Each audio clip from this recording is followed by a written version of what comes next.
What happens when a fearless cop loses his eyesight and ends up depending on the most polite Uber driver on earth? Stuber is not just an action comedy, it's a wild ride full of bullets, bruises, awkward conversations, and unexpected friendship. So buckle up because this is the full story of Stuber 2019. The movie opens with Detective Vic Manning, a tough and aggressive LAPD cop who believes in one thing only: results. During a dangerous operation, Vic and his partner are tracking a violent drug dealer named Tejo, a cold-blooded criminal connected to an international drug syndicate. The mission goes horribly wrong. Tejo brutally kills Vic's partner, Morris, leaving Vic injured and traumatized. This moment defines Vic's entire character. From the point onward, Vic's life becomes about revenge. He was chasing Tejo from last 2 years, but yet Tejo is free, and also Vic lost his partner Morris. Now the case is given to FBI.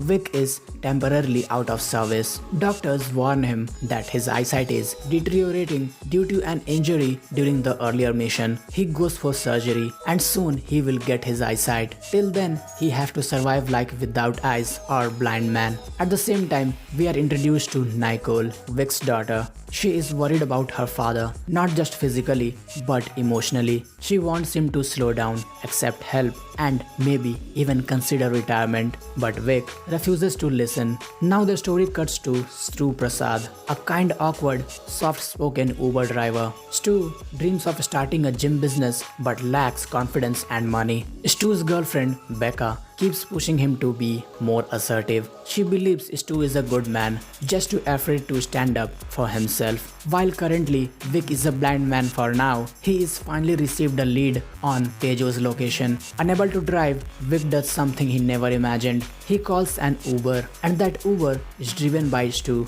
Stu arrives expecting a normal ride. Instead, he gets a half-blind, armed, angry cop who orders him to drive fast. Before Stu can process anything, Vic forces him into a high-speed chase situation. Stu panics, he cries, he apologizes a lot. This scene sets the tone of the movie. A violent cop plus a gentle civilian is equal to absolute chaos. Vic tracks down the Tejo's men. A brutal shootout breaks out. Stu is dragged into the chaos, dodging bullets while screaming in fear. This is the moment Stu realizes this is not a normal override. Despite being terrified, Stu doesn't abandon Vic. This choice becomes the foundation of their growing bond. Tejo quickly realizes Vic is hunting him. Instead of running, Tejo sends elite assassins after Vic. The movie turns into a non-stop chase across Los Angeles. Vic fights brutally. Stu survives accidentally. Their personalities constantly clash. Vic mocks Stu's weakness. Stu questions Vic's obsession, but slowly, mutual respect forms. Between action scenes, the movie pauses for emotional beats. Vic opens up. He admits he feels guilty for his partner's death. He believes killing Tejo is the only way to find peace. Meanwhile, Stu finds confidence. Facing danger forces Stu to finally stand up for himself.